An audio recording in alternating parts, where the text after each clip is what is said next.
George, who is out somewhere there in the dark, who is good to me, whom I revile, who can keep learning the games we play as quickly as I can change them, who can make me happy, and I do not wish to be happy. And yes, I do wish to be happy. George and Martha. Sad, sad, sad. It's ticklish business any way you look at it. Come on, we'll stick together.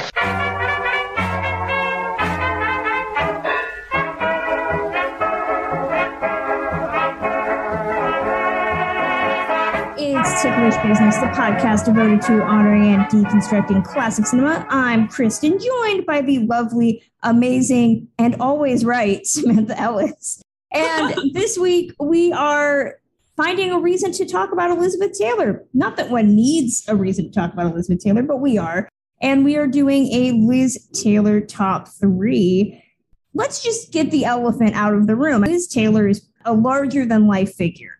We've talked about many a larger-than-life man. You know, we just did a whole series about Elvis, who is the king of being larger-than-life. But you don't see that a lot with women. But then you have Liz Taylor. Everything about Liz was flamboyant. The diamonds, the fashion, the amount of husbands. And that often undermines a lot of her work, which is why I'm excited to get to be doing this top 3. Samantha, where do you come at Elizabeth Taylor? Because you are far more of an aficionado on Liz than I am. So what is it about her that draws you to her? I love that question because that's a question that I've been thinking about all day in preparation for this. You're so right. She is larger than life. She's the epitome of a legend.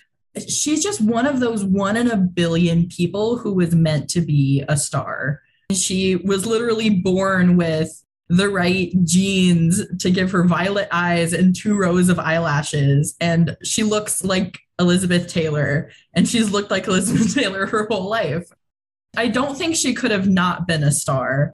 She just exudes that perfect old Hollywood glamour. I truly believe that she was the prettiest old movie star to ever exist, above Marilyn, which I know is big talk, but I really believe that about Elizabeth. She just had such a unique, beautiful quality to her. As far as her work goes, she has just such a gentleness, but a fire within her, almost like Grace Kelly. Very demure, but in those really heated moments, you can see such emotion in her performances. There are just so many things that I find that I have in common with her, like our love of jewelry and our love of men. I just love her.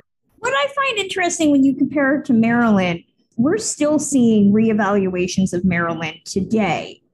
And yet, Liz Taylor, I always got the vibe coming at her career late in life.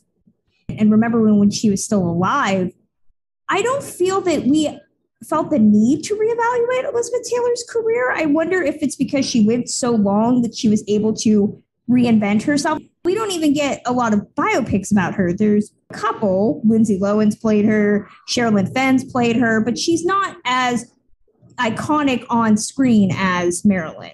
You hit the nail on the head. I think it's because she lived so long. And she really hasn't been gone all that long. She's been gone, 11 years? The Elizabeth Taylor biopics are definitely going to come. They're just going to come in the coming decades when people are really reflecting on her. And they're still trying to find people to make biopics about. So I definitely think Elizabeth Taylor, it's just going to keep happening, just like Marilyn. She is of the level of Marilyn, and she had such a crazy life filled with so many fascinating things to make a movie about. So she's definitely going to get more.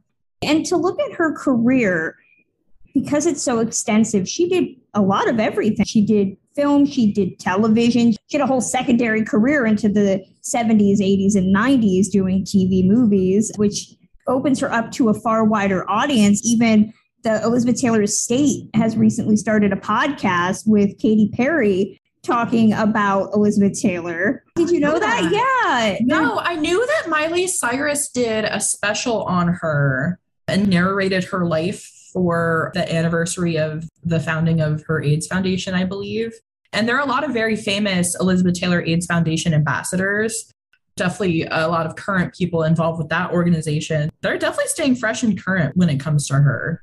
A lot of people talk about comparisons. Who do you compare someone like Marilyn to? Liz Taylor, the obvious comparison nowadays is Angelina Jolie.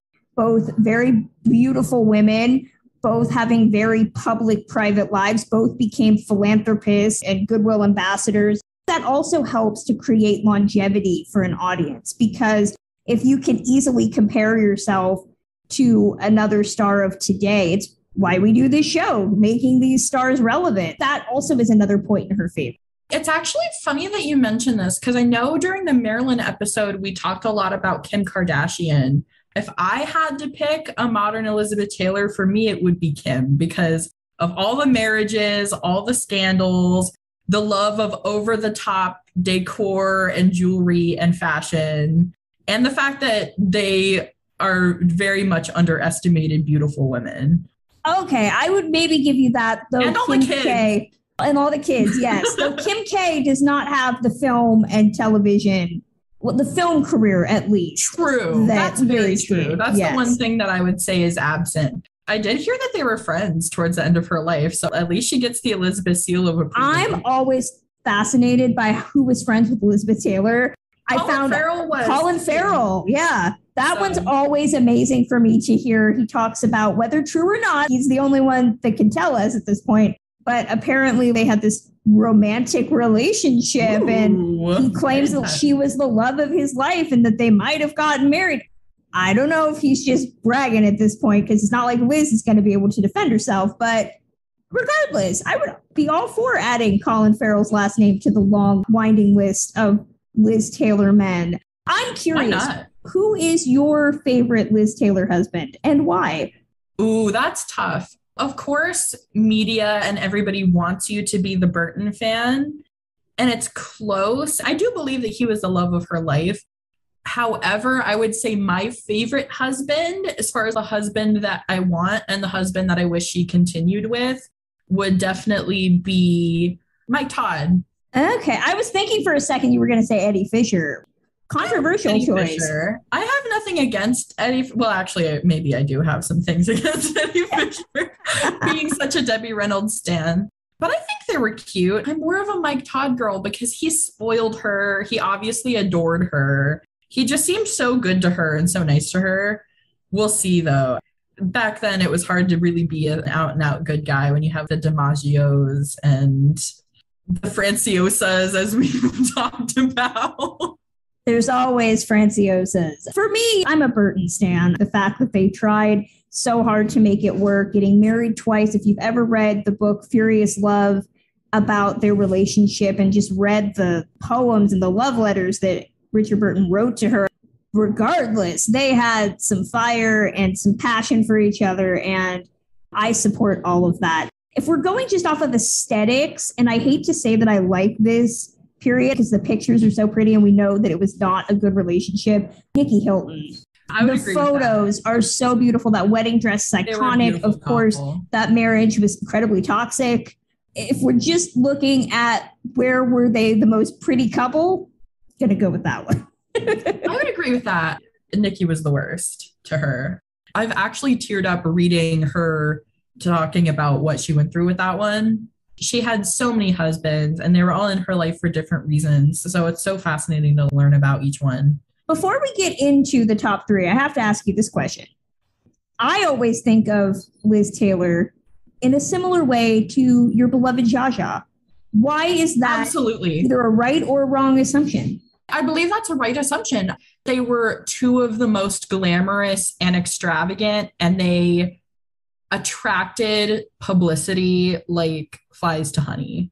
They were otherworldly beautiful. It's really the same as the threads that bind Elizabeth and Kim. All the time people make Zsa Zsa and Kim comparisons. They were just three strong, glamorous, incredible, notorious women. Notorious women is our tagline. Well, let's get into our top three. What was your criteria for this? I'm a very aesthetic person when it comes to Elizabeth Taylor's work. I definitely have a really soft spot for the ones that she looks the most beautiful in. And I hate to diminish any of her work because of that, because her acting is really amazing in most of her films. But I have a lot of them that more people need to know about and ones that I always gravitate back to. So that's basically my top 3. I'm excited to hear yours because you are far more well-versed in Liz than I am. I feel like my list is kind of basic with one maybe surprising choice. I feel like I'm coming into this with a bit of an underappreciation. I need to work on this, though. Thankfully, TCM showed a bunch of her movies over the week, so I will have some stuff to watch. If you've listened to any of our top 3s, you know that we don't talk about a movie until it's gotten to the highest point on our list. In spirit of Liz Taylor, we will be saying Burton if one of us has a movie that is higher on the list, and then we will talk about it when we get to that specific number. Let's jump into it with number 3. My number 3 is actually Cat on a Hot Tin Roof. Ah, okay. No, fantastic choice, though. Starting out with something that Samantha doesn't have. Yay. This is a basic choice. This is a movie that I didn't really have a lot of appreciation for until the last couple of years. You could say that it happened during my great Paul Newman mental transformation that I underwent a couple of years ago. I rewatched this. As much as this is Newman being billed first, this is really Liz Taylor's movie in a lot of ways. Liz Taylor plays Maggie, who is married to Paul Newman's character, who is literally a big, beautiful blonde dude named Brick. They have a very fraught relationship that is not sexually fulfilled, because if you've read the original Tennessee Williams play, it's because Brick is gay.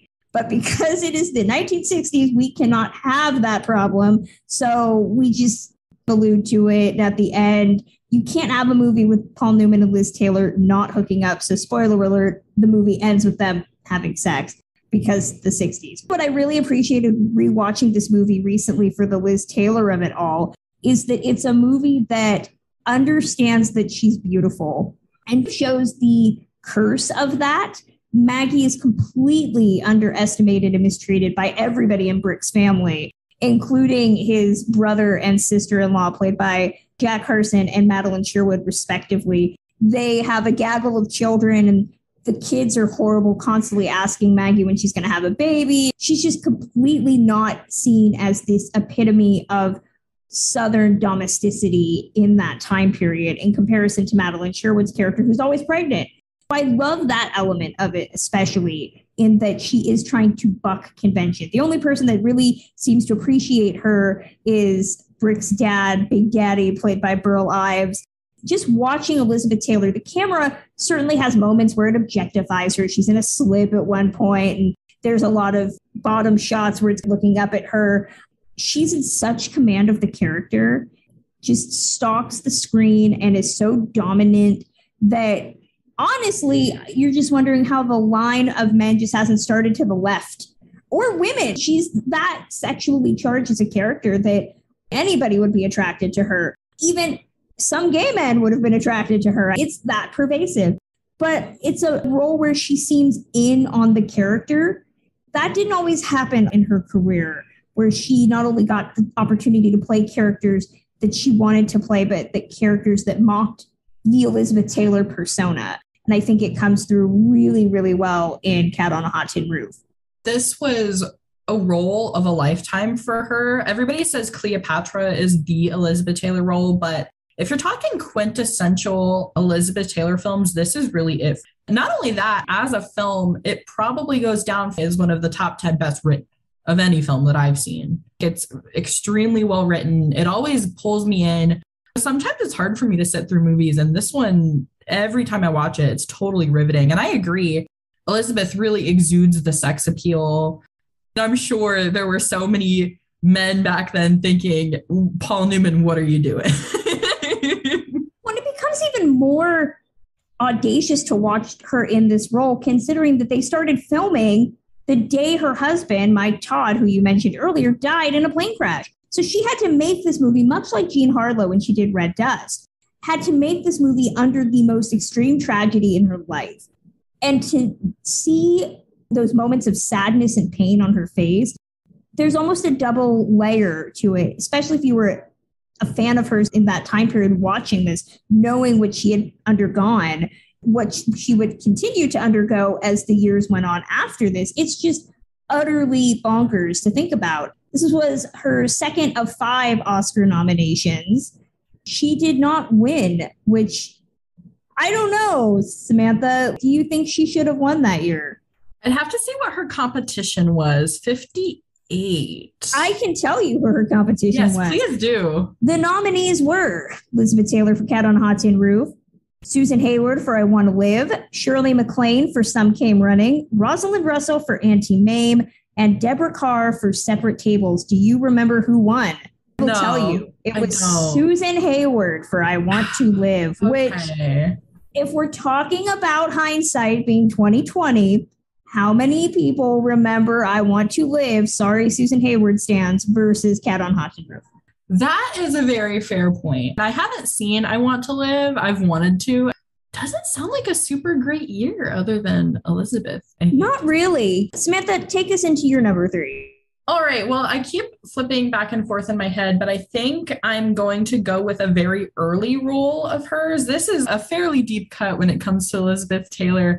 My number 3 pick is A Date with Judy from 1948. It was an honorable mention, almost made my list. Okay, awesome. The thing that I really love about her in this film is how catty she is and how she already really sinks into this character, this bratty teenager, but she has these internal struggles with her dad. And you see all of it. It's such a complex performance considering the fact that it's really just a teeny bopper musical type of movie. And she looks so pretty. She's 16, 17, and she looks a million times prettier than I can make myself now at 25. So I'm very upset by this every time I watch that movie. Jane Powell is supposed to be the one that holds your attention because it's really her film and she's the one singing in it. But Elizabeth really steals it. She's just so dynamic.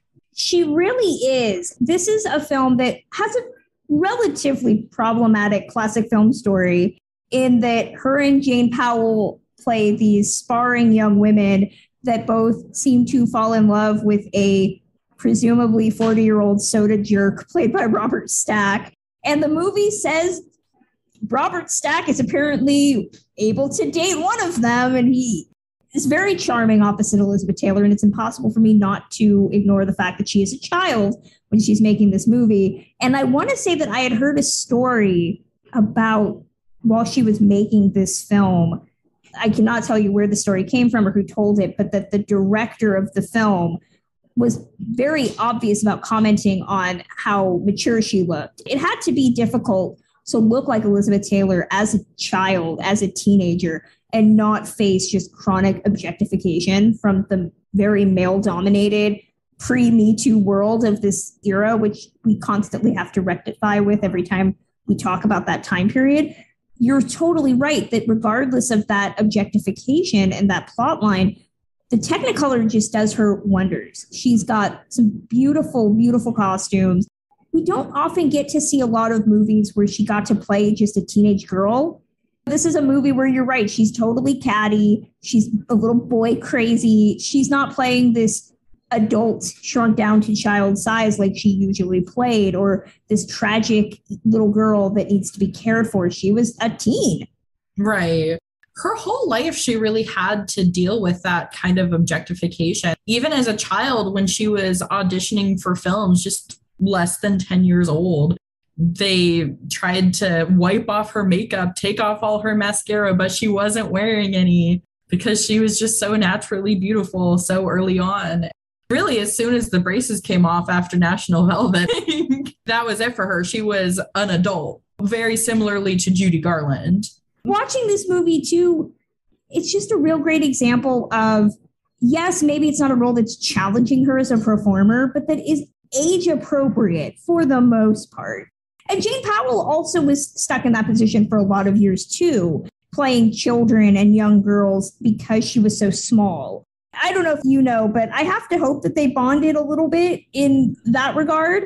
They did. Jane was actually a bridesmaid at her first wedding, and Elizabeth was a bridesmaid at Jane's first wedding. but each of them got married 8 times. So they just stopped after the first one. They're like, okay, we're not going to be each other's bridesmaids anymore. This is going to happen way too much. I love this. I love this. But they were friends. Yeah. I'm glad you got to include this movie. It's a deep cut that does not get nearly enough love.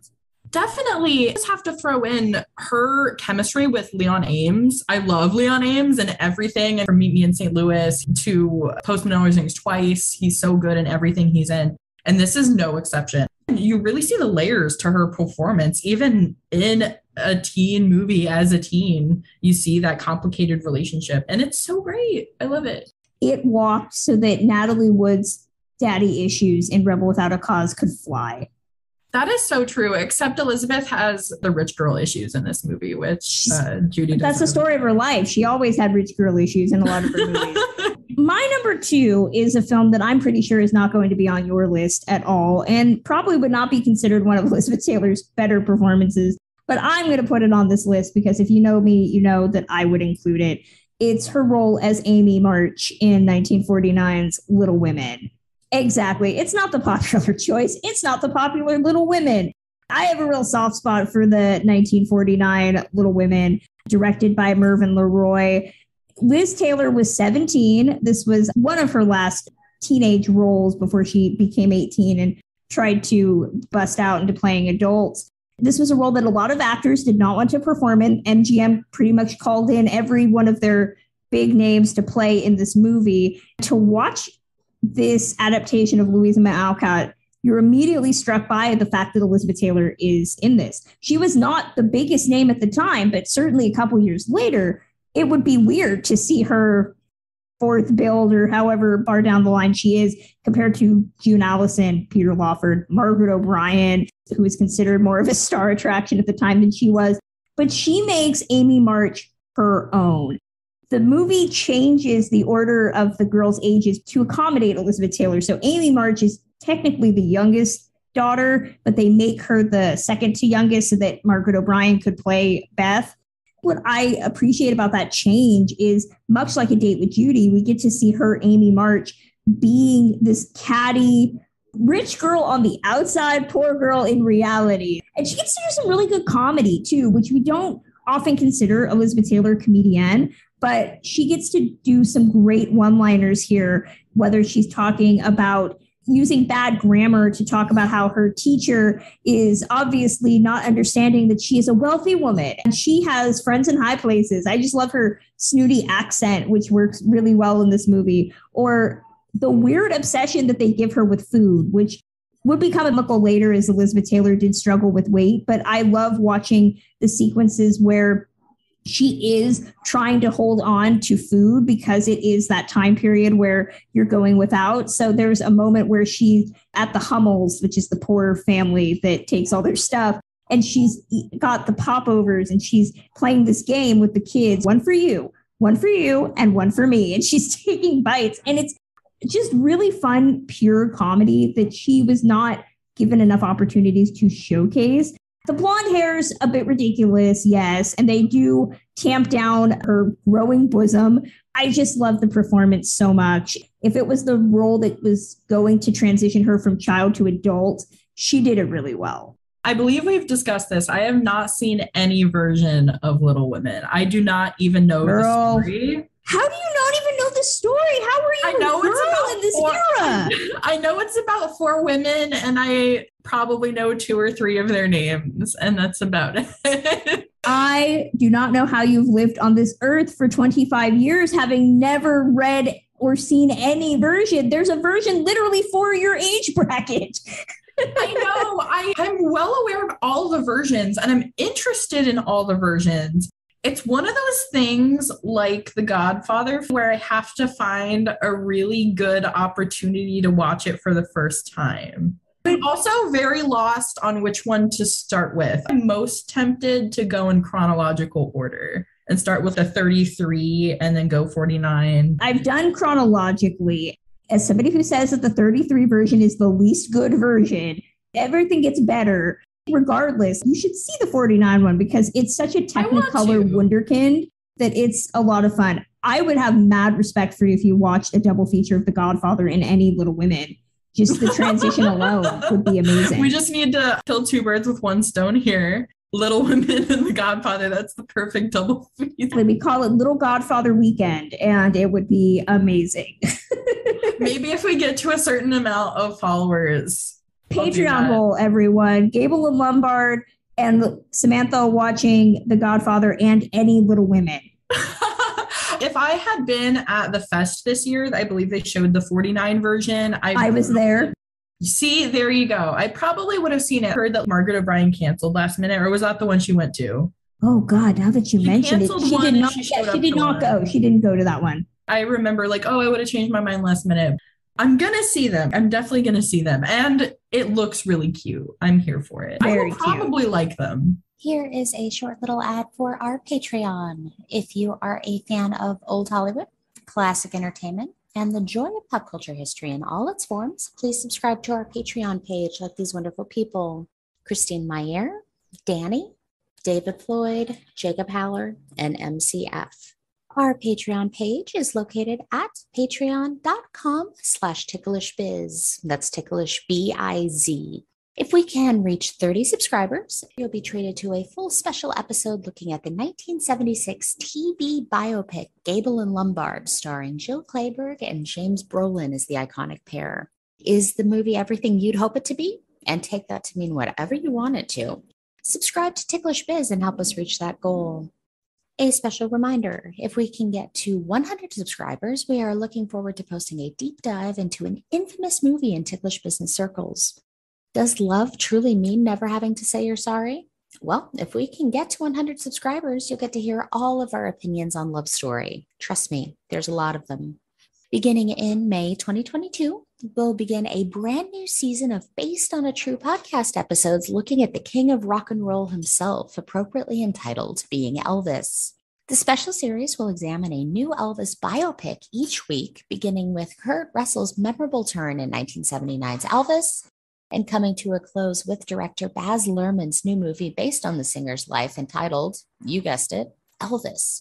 Now, back to the show. Samantha, what's your number 2? My number 2 is, and if you really are looking at Elizabeth Taylor at her most glamorous, this is a strong contender. It's The VIPs from 1963. Ooh, I have not seen this one, so I'm excited for you to argue why I should. I'm just going to start rattling off the cast, and hopefully that reels you in before anything else. So you have Elizabeth Taylor and Richard Burton, Orson Welles, Rod Taylor using an Australian accent, Louis Jourdan playing the other man in the Burton-Taylor relationship, Margaret Rutherford earning an Oscar. It's just such a wild cast of characters. And you have a very, very young, as Rod Taylor's assistant, Maggie Smith. There's so many avenues of thought I could go down right now. I'm going to wrap that in a bow and give that to you. That's the first thing.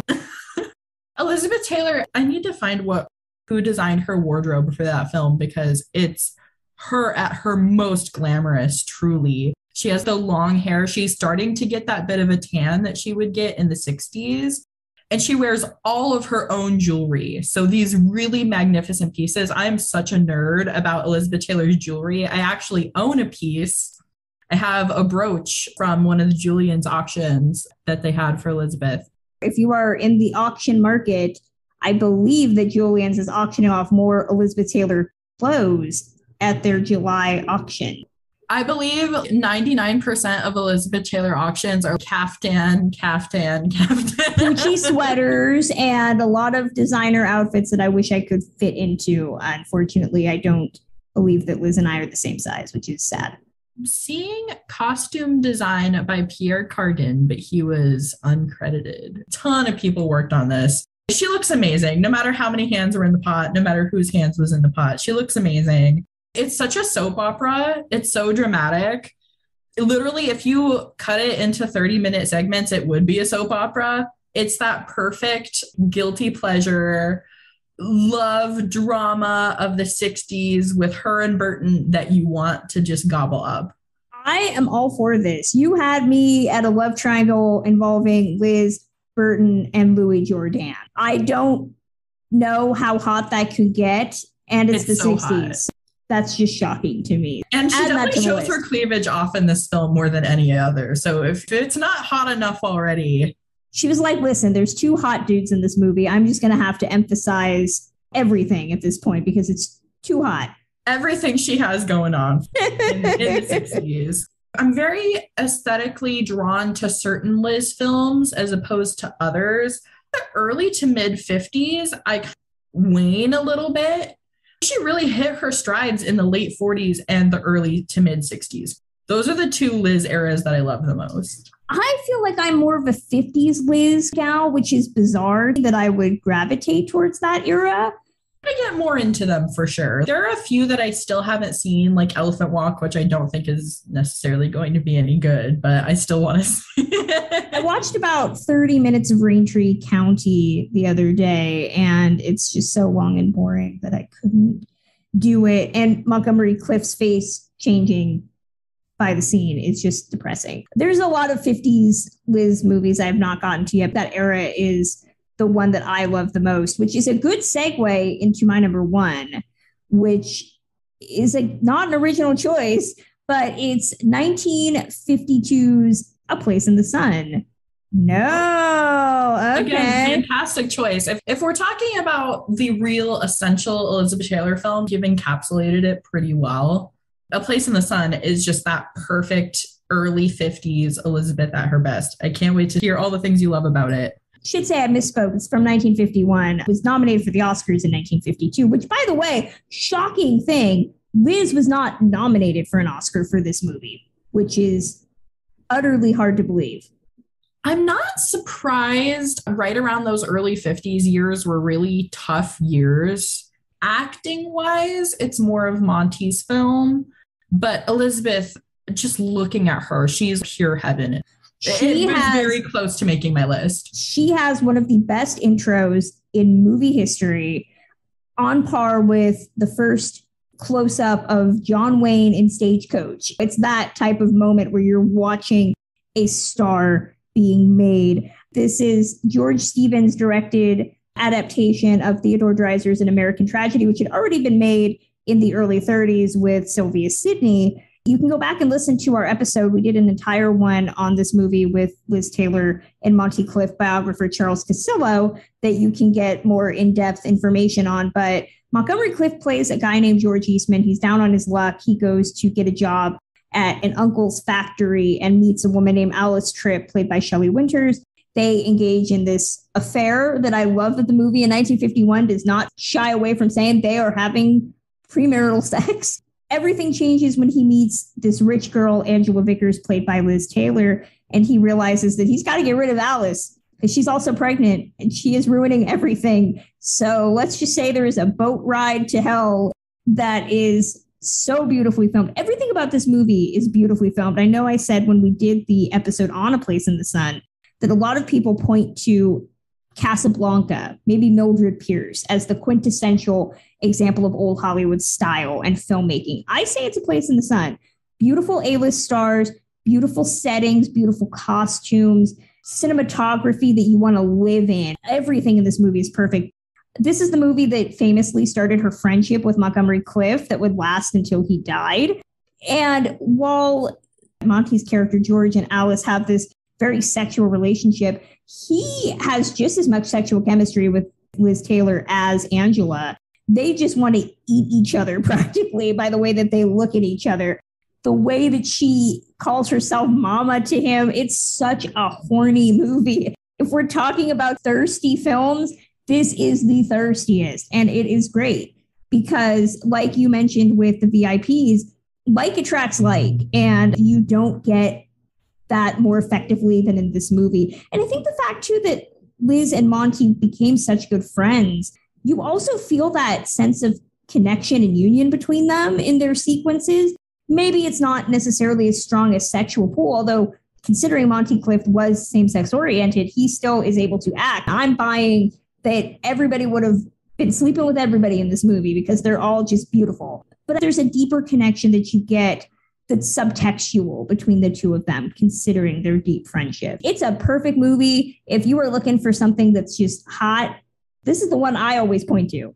I will interject and say Monty went on record as saying that the only woman that he ever wanted to have sex with was Elizabeth Taylor. Because he was a smart man. He was a very smart man. Elizabeth Taylor, looks-wise, is number one. Didn't Liz also say that if he had been straight, that she would have married him? Or am I misinterpreting that? Don't know if I've heard that, but I'm sure they would have. And they were incredibly close. She saved his life, of course. And their whole relationship is amazing. Book-worthy, obviously, which I'm so glad that's finally been covered. But this movie is so incredible. I love it. It's not one that I go back to as often as I should. But here you have number one woman, really number one man, right up there with Ty. Monty is maybe second, maybe first. It really is a photo finish in terms of looks, especially in this movie. They both have it going on.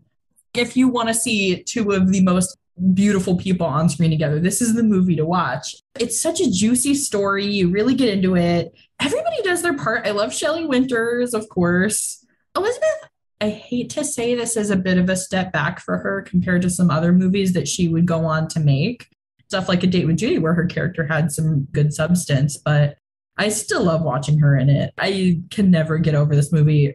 The dress, the white dress, talk about costumes. That's one of my all-time favorite movie costumes. What shocks me, too, is that the year before this, she did Father of the Bride, which was supposed to usher in her adulthood. She got married around the same time.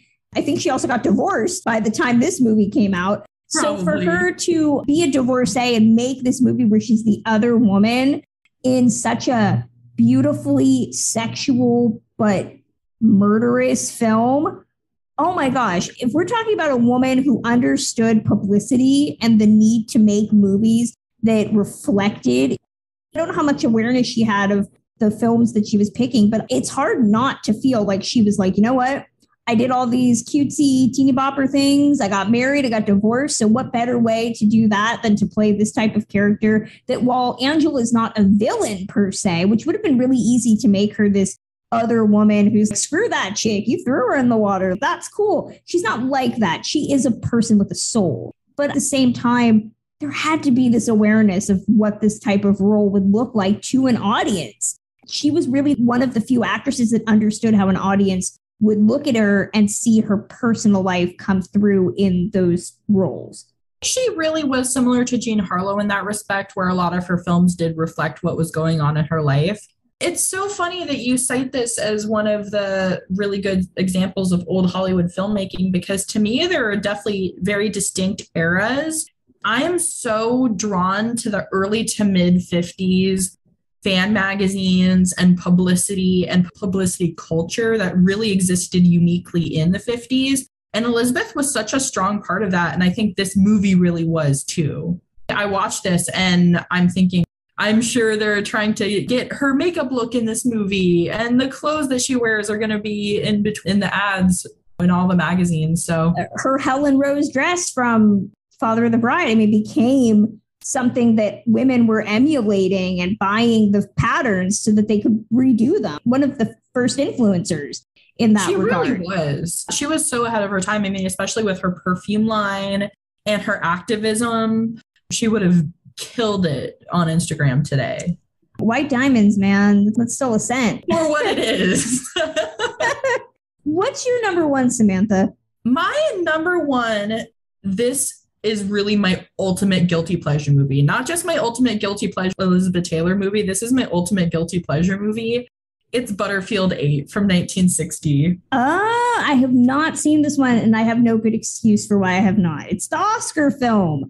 If you love the campy early 60s, melodramatic, he's grabbing on her wrist, she can't leave, they have this torrid affair, that's this movie. She looks so glamorous. Some of those really beautiful early 60s gowns with the low cut, all satin, so pretty. She looks amazing. She's opposite Eddie, but she doesn't really have all that much connection to him. If you had watched this without knowing that they were married at the time, you definitely would not have known. But she really does sizzle with Lawrence Harvey. He's not one of the actors that we talk about when it comes to the classic film actors. He's making his debut on Summer Under the Stars this year, which is really awesome. I always find him to be a very cold, formal actor. So I'm interested to see if that's holding true for all of his films, or maybe he comes alive in something else. It really works here because I totally understand what you're saying. I've seen him in a couple other movies and he strikes me like that too. Elizabeth plays this mentally ill, she's a bit of a train wreck, she can't get her life together model named Gloria Wandress. And what she does, it's like Breakfast at Tiffany's, where you say she's a model, but she's really a call girl. But she's trying to escape that part of her life. And she starts an affair with this bored rich guy who has his whole life handed to him and he doesn't want it. They start miscommunicating. There's drama. There's other people involved. I don't want to spoil the ending, but the ending is just such soap.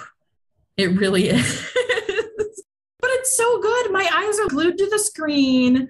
I just eat up every second that they're on screen together. And she's so good in it. I really do think that it was Oscar worthy. My absolute favorite part of the whole film is the beginning, because the whole title sequence and everything, she tells the story about her waking up in another man's apartment. She sees that her dress is torn and she sees that he has left her money in an envelope. And she puts the two and two together that he's paying her for sex when he's actually paying for her dress to be repaired. But without a word, there's not a line of dialogue in the whole scene. You see like anger of her thinking that that's what he was paying her for. And she writes no sale on his mirror and lipstick, puts nothing on but his wife's mink, and storms out of the apartment. Every moment of it that Elizabeth acts out without saying anything is just perfect. It's one of my favorite film openers too. You have convinced me to watch 2 movies now, so I'm prioritizing this on my list. Elizabeth in the 60s really hit her stride. She dominated the 60s. That's what I'm saying. A lot of people talk about her in the 50s and how strong of a personality she was, and she was. But Elizabeth in the 60s is where I'm with it. You brought up this was her Oscar win. She was nominated 5 times. She also won the Jean Hersholt Humanitarian Award in 93. Out of all of the films she was nominated for, she was nominated first in 1958 for Raintree County. She was nominated again in 59 for Cat on a Hot Tin Roof, again in 60 for Suddenly Last Summer, winning in 61 for Butterfield 8, and then she would win again in 67 for Who's Afraid of Virginia Woolf. Samantha, do you think that's the right order? Should she have won for anything else or any of her previous nominations? I wish that she had been nominated for Cleopatra, regardless of the insanity that is that production. She is very, very good in it. I don't know. Cleopatra is just such a phoning it in. Of course, she's going to get nominated for that movie. The nominees that year for Butterfield 8, of course, we know Liz won. Her competition was Greer Garson for Sunrise at Campobello, Shirley MacLaine for The Apartment. Exactly. I was like, I knew that was a tough year. Deborah Carr again for The Sundowners, and Melina Mercouri for Never on Sunday. I don't know, Samantha. It's hard for me to think that Shirley didn't deserve that Oscar. I'm going to have to agree with you because I have such a strong affinity for The Apartment. It's definitely an all-time favorite movie. Elizabeth really turned in a fantastic performance, but she did turn in so many. She was one that was, I feel like, really overlooked. I'm glad she had as many nominations as she did. She always thought that the Oscar that she got for Butterfield 8 was a pity Oscar because she almost died. I would have loved to see her get an Oscar for, be it Who's Afraid of Virginia Woolf. I think a lot of people think she deserved an Oscar for that. If not Who's Afraid of Virginia Woolf, I would say Suddenly Last Summer would be a fantastic contender.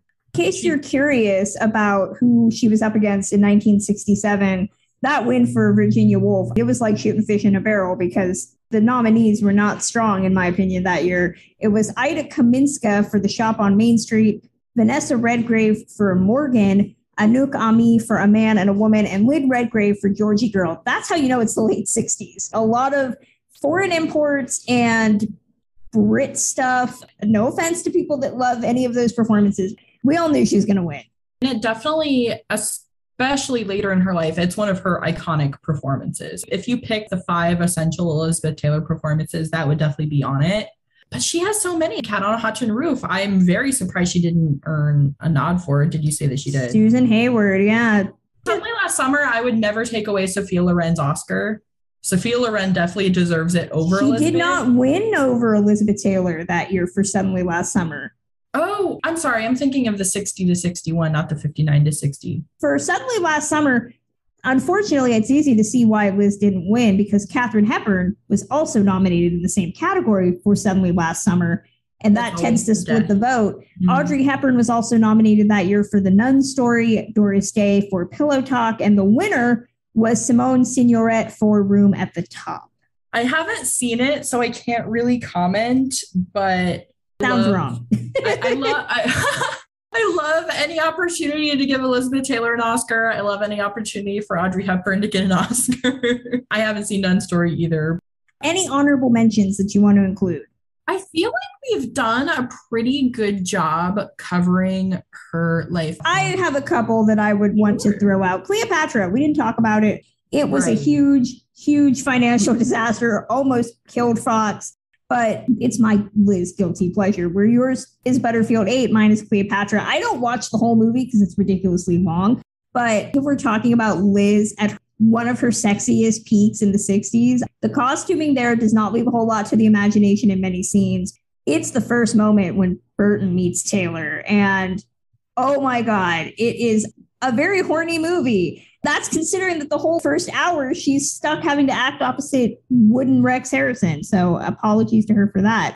1950s Father of the Bride, it's not her movie at all. It's Spencer Tracy's. I would say it's not nearly as entertaining as Father's a Little Dividend either, which is the better movie, but it's an iconic Liz performance. Who's Afraid of Virginia Woolf, the movie that she did win the Oscar for? This one's often a hard sit for me. I really got to be in the mood for just how ugly and angry it is as a film, but to watch her and Richard Burton spar with each other verbally for 2 hours is perfection. And this is a guilty pleasure. This is probably the first Liz Taylor movie I ever saw, but it's 1994's The Flintstones. She plays Pearl Slaghoople, Wilma's mother. It is a thankless cameo, but to watch Liz Taylor show up, swathed in 1994 prehistoric minks and diamonds.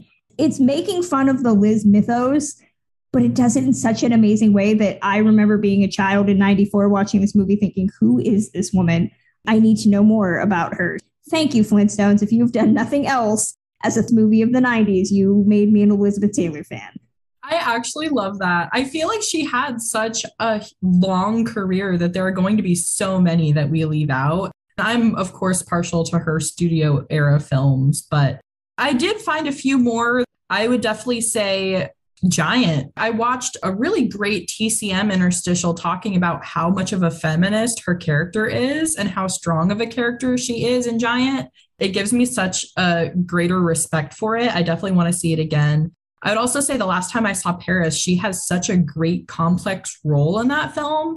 And it's really thrown under the bus. It's not given a lot of credit because it's in public domain. That's really the biggest reason why his legacy is so spotty. But when you actually watch a good print of the film, it's excellent. One last one that I'm going to sneak in is The Taming of the Shrew. She and Burton that almost made my list. Yes. They're so good, so fun. It's another one that's really overlooked, but I love that one. I did want to throw out, if we're talking one more thankless cameo, she has a very brief, you have to pause the movie to actually see her cameo in Anne of the Thousand Days in 1969. She plays a courtesan that bursts into the room when Catherine of Aragon is praying. You can tell right away, if you pause it just right, it is her face and it is her bosom because that's all you can see. She has a mask on. It is such a fun cameo. She wanted to play Anne Boleyn. They told her no. She found a way to be in the movie anyway. I was fortunate to run into Kate Burton, Richard Burton's daughter, at an event, and I brought up that cameo. She was very happy that I noticed it. That's also one for the list. But listeners, you can let us know any Elizabeth Taylor movie that we forgot to mention. Tell us why it's your favorite. You can email it to us at ticklishbiz@gmail.com. You can also send it to us via Twitter at ticklish_biz, Facebook, Instagram, or TikTok over at ticklishbiz. Please be sure to follow us on Patreon at patreon.com/ticklishbiz. We just wrapped up our 6-week series on being Elvis, including the 2022 Baz Luhrmann movie that just came out. You can listen to all of those over on Patreon. We have a bunch more bonus content coming up. We give out pins, free movies. You get access to these episodes 2 days early. Please consider helping us out so that we can get some of our bonus goals met, which include reviewing the 1976 made-for-TV movie Gable and Lombard and getting Samantha to watch The Godfather and or Little Women. Who doesn't want that? That would be amazing, wouldn't it? I need my film education, you guys. Help support this young woman's film education. Also, please follow us on all social media, like and subscribe to us, and make sure you're getting all the latest news. And Ticklish Business is available on all podcast apps, including Spotify and Apple Podcasts. Help us out there on Apple Podcasts. We would love a new review. We've not gotten one in a while. Let us know what you think. If you like us, if you don't like us, if you don't like us, maybe don't leave us a review. But we will be back in 2 weeks with a new episode. Till then.